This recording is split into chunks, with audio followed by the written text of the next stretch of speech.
forget to subscribe my channel Hang Duk Mana. Sas. Assalamualaikum, selamat datang lagi ke channel Hang Duk Mana. Mari kita dengar respon Datuk Kamal Amir tentang isu SPRM mula siasat kerugian 43.9 juta pelaburan fashion valet. Saya bercerita sikit. Penyiasat Suruhanjaya SPRM Jelapur sudah memulakan siasatan terhadap kerugian bernilai 43.9 juta oleh PMB dan Khazanah dalam fashion valet. Kita mari dengar respon detail Datuk Kamal Amir. Dia akan letak komen macam biasa. Boleh dikatakan media sosial bergedudup saja dengan isu tentang pengkesahan yang tular di media sosial, iaitu berhubung dengan pelaburan Permodalan Nasional Berhad dan Khazanah Nasional yang katanya mengalami kerugian puluhan juta ringgit, dan akhirnya berakhir dengan pengumuman usahawan fashion terkenal Vivi Yusof dan suaminya Datuk Fazaruddin Anwar bakal melepaskan jawatan sebagai pengasas bersama dalam syarikat fashion valet Sdn Berhad. Macam-macam cerita saya nampak saya. Tapi akhirnya Vivi berkata dia dan suaminya mohon maaf kepada Khazanah dan PNB berikutan wujudnya ataupun tercetusnya kontroversi yang mengaitkan kedua entiti itu, dan selain menegaskan pihaknya akan mengambil tanggungjawab penuh atas kegagalan pelaburan tersebut. Apa yang dia nak ambil kita tak tahu, nak cari duit nak ganti ke, wallahualam bisawab saya. Kerana Khazanah dan PNB sentiasa bertindak profesional demi kepentingan organisasi kami, itu kata Vivi. Jadi untuk itu kedua mereka mengambil keputusan meletak jawatan. Saudara, dalam keadaan begini, banyak orang menuntut agar Khazanah Nasional Berhad perlu menjelaskan tindakan menjual kepentingan dalam fashion velvet setelah pelaburan awal sebanyak 27 juta ringgit pada tahun 2018 adalah tujuannya bagi memacu syarikat e-dagang, e-dagang fashion tempatan. Saya nak baca ni kenyataan daripada Khazanah dan PNB yang perjelaskan. Kerana dalam kenyataannya Khazanah menjelaskan penjualan itu bagi mengalihkan pemilikan kepada pihak baru yang berupaya memacu syarikat ke arah trajektori pertumbuhan sejajar dengan tempoh pegangan pelaburan yang telah pun mencapai matlamat. Capai matlamat ke? Untung ke? Itu keadaannya saudara. Kemudian keputusan menjual kepentingan kepada NXBT Partners, itu sebuah syarikat baru yang ditajuk oleh seorang usahawan tempatan, dilakukan setelah fashion valet berdepan pelbagai cabaran terutama kesan pandemik COVID-19. Itu keadaannya saudara. Jadi ini kenyataan daripada Khazanah saudara. Jadi katanya fashion valet yang sebelum ini memasarkan lebih daripada 400 jenama dengan jangkaan pertumbuhan pendapatan tahunan sekitar 60%, kini mengubah fokus kepada pembangunan jenama milik penuh dak dan lilit bagi mengekalkan margin dan aliran tunai. Jadi fashion valet mengalami cabaran besar terutama dalam usaha pengumpulan dana ketika persekitaran ekonomi yang tidak menentu pada tahun 2022 dan 2023. Jadi jelas kenyataan itu pelaburan awal dalam fashion valet dibuat berdasarkan potensi serta komitmen untuk menyokong usahawan Malaysia dan syarikat-syarikat pada peringkat awal. Itu kenyataan Khazanah saudara. Dan itu Permodalan Nasional Berhad, PNB, dia dua syarikat kerajaan, entiti kerajaan yang melabur dalam syarikat itu yang menimbulkan persoalan di kalangan warga internet ataupun media sosial. Mereka bertanya bagaimana mungkin itu sebuah syarikat besar Permodalan Nasional Berhad dan Khazanah negara boleh melabur dalam sebuah syarikat yang memasarkan fashion tudung. Itu aja persoalannya. Jadi Permodalan Nasional dalam kenyataannya semalam menegaskan pelaburan dilakukan menggunakan dana proprietary PNB dan bukan dana amanah saham di bawah amanah saham Nasional Berhad yang dilanggan oleh orang awam. Jadi walaupun kesal dengan kerugian dialami sebanyak 18.7 juta ringgit selepas menerima hasil jualan sebanyak 1.3 juta saja, tapi ini ia harus dilihat dalam konteks aset pelaburan bernilai 337 bilion yang diuruskan oleh PNB. Bagi saya tak payah nak cerita lah PNB menguruskan aset 337 bilion. Persoalan sekarang ni bagaimana benda ini boleh berlaku. Itu yang ditularkan dalam media sosial. Jadi dalam keadaan begitu, saya bersetujulah apabila yang bahagia Tan Sri Tan Sri Azam Baki telah membuat kenyataan hari ini. Katanya Suruhanjaya Pencegahan Rasuah sudah pun memulakan siasatan berhubung kerugian pelaburan berjumlah 43.9 juta yang dialami oleh Khazanah Nasional Berhad, Permodalan Nasional Berhad dalam Fashion Valet. Jadi selaku Ketua Pengarah, Tan Sri Azam Baki berkata siasatan itu penting kerana memandangkan perkara ini melibatkan isu dana dan kepentingan awam. Jawablah. Itu je soalannya.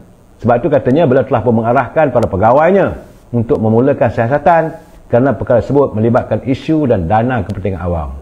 Jadi siasatan perlu dilakukan sama ada terdapat unsur-unsur jenayah ataupun tidak, atau hal-hal lain berkaitan isu tata kelola. Itu dinyatakan oleh Tan Sri Azam Baki. Jadi bagi kita ni rakyat cinta damai, kita tunggu pula kenyataan. Mereka yang bersalah, hadaplah. Kalau ada kepentingan, jawablah. Tak payah buat kenyataan. Itu yang perlu saya nyatakan. Dan untuk menenangkan, nampak gayanya apa 2-3-4 hari ni meledak dalam media sosial. Isu lain tak ada, isu nafas dan juga isu fashion valet ni saya. Tudung dak, tudung itik. Terima kasih saudara Faizal Kikair, sekuntum mawar merah untuk saya. Baik saudara, kita kembali pada tajuk asal kita, iaitu segera noktahkan derita rakyat. Saya tadi terfikir, lepas tu saya melayari banyak persoalan-persoalan yang dilontarkan dalam media sosial. Ada yang baik, ada yang juga kadang-kadang ada yang bercorak konstruktif. Tapi saya rasa kebanyakannya lain tak ada maki hamun saja. Dan matlamat mereka lain tak ada. Setengahnya lah saja. Bukan yang pro pada kerajaan, yang menentang, yang bersifat bersetuju dengan pembangkang. Saya nampak gayanya seolah mereka matlamat satu saja, mau tukar pemerintah ataupun menukarkan pimpinan kerajaan. Dia timbul di hati saya, apakah selesai masalah kalau ditukar, dirombak, ataupun kerajaan hari ini yang dipimpin oleh Saidina Ibrahim diganti dengan orang lain? Apakah selesai masalah? Sedangkan sejak Saidina Ibrahim jadi Perdana Menteri sudah pun timbul macam-macam cerita Bistarinet pun sudah pun dah mula dibongkar. Cerita tentang nafas sudah pun terjelma. Cerita tentang tata kelola yang makin teruk, dan boleh katakan saban hari kaki tangan kerajaan yang menyalahi tata kelola sudah pun dibawa ke muka pengadilan. Jadi apakah dengan menukar pimpinan boleh membawa sebarang pengertian? Bagi tak ada reti apa pun saja. Malahan saya rasa mereka yang mahu ada perubahan ni bagi mereka yang bolok-bolok dengan rasuah. Jadi sebab itu saya kata, apa artinya nak tukar kepimpinan? Apa artinya? Ataupun tukar parti. Dulu kerajaan UMNO Barisan Nasional, macam-macam dikatakan. Berubah kerajaan Pakatan Harapan 1.0 di bawah pimpinan Tun Mahathir. Apa jadi? Apa jadi saudara? Sebagaimana yang dinyatakan Saidina Ibrahim, benarlah, yang kaya terus kaya, yang miskin papa kedana. Kemudian berlaku pula lagi tukar kepimpinan kerajaan kepada Kerajaan Perikatan Nasional bawah pimpinan Tan Sri Muhyiddin Yassin. Apa jadi? Apabila kononnya yang saya nampak, satu, kita terkurung dekat 3 bulan saja. Hancur syarikat-syarikat yang berusaha untuk memulihkan ekonomi mereka di saat kita menghadapi COVID-19. Hancur. Ramai kawan-kawan saya yang terlingkup.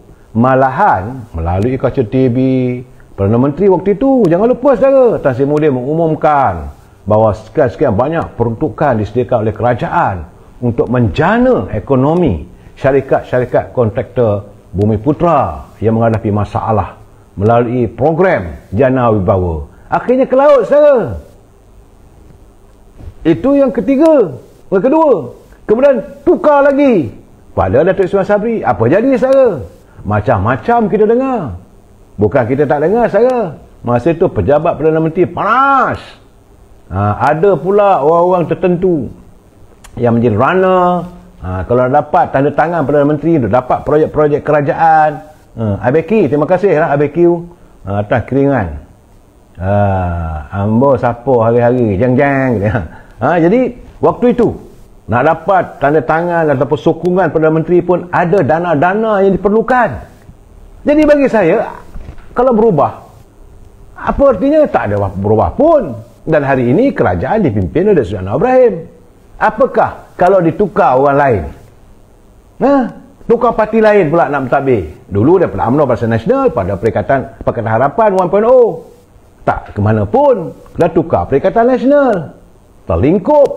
Kemudian datang balik Datuk Ismail Sabri daripada UMNO. Sama juga. Hari ini Datuk Anwar Ibrahim dah kena serang lagi. Jadi kalau kita tak berhenti untuk merubah, bagi saya satu saja, tak ada artinya kita tukar kerajaan, pimpinan kerajaan ataupun parti politik. Tak ada artinya saudara kalau perangai kita tak selesai. Perangai yang masih lagi berbolok-bolok dengan korupsi. Dan kalangan pemain-pemain parti-parti politik merasakan kalau parti mereka berkuasa, maka mereka boleh meraut. Ini yang kata Datuk Anwar Ibrahim itu. Dia panggil apa? Ini bukan merompak, dia kata menyauk kekayaan negara. Ini yang saya risau. Inilah akhirnya kalau semua tak betul, dakwa pilihan raya. Kemudian rakyat pun terpengaruh dengan kata-kata mereka dan akhirnya tukar kerajaan, pimpinan kerajaan. Kita bukan tukar kerajaan saja. Salah kalau sebut tukar kerajaan. Tukar pimpinan kerajaan. Kalau duk sauk sakau sana sakau sini, tak selesai juga. Cuma hari ini saya nampak, saya lihat taklah sehebat mana gerakan ataupun kegiatan sakau menyakau dilakukan di kalangan pimpinan daripada keadilan. Walaupun kita dengar satu dua kes, kita tunggulah. Kita tunggu SPRM. Biarlah dia menyiasat. Tapi taklah begitu keadaannya. Jadi kalau nak tukar lagi saya, yang penting sekarang ni kita ni pemain-pemain politik, kerana merasakan tidak lagi pimpinan mereka berada di anjung kuasa. Tak ada lagi dah orang itu jadi menteri, orang ni jadi timbalan Perdana Menteri, jadi Perdana Menteri.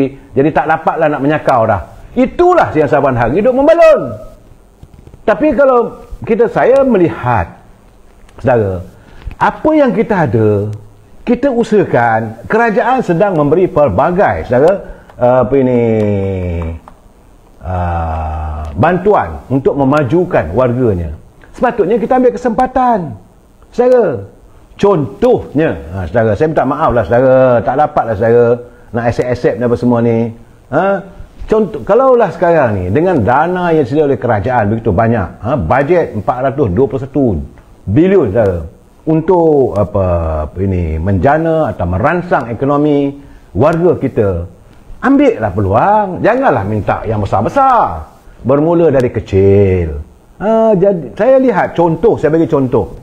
Tadi saya berbual dengan Datuk Abdullah Sani. Dia kata tekun lagi menolong, membantu syarikat-syarikat bumi putera yang mendapat kontrak kecil. Dia kata tak besar mana, iaitu untuk memperbaiki tandas-tandas sekolah. Apabila syarikat-syarikat tersebut mendapat program untuk memperbaiki, menambah baik keadaan tandas-tandas di sekolah, tekun memberi pinjaman. Alhamdulillah, semua pinjaman itu telah pun dia bayar balik. Artinya terlaksana dengan baik dan syarikat itu mendapat keuntungan. Tak banyak lah. Kita saya baca detail lagi. Difahamkan kesihatan itu dijalankan disebabkan sebab jumlah kerugian yang direkodkan kedua-dua agensi kerajaan, agensi berkaitan kerajaan berkaitan terlalu besar dan mengabaikan kepentingan awam.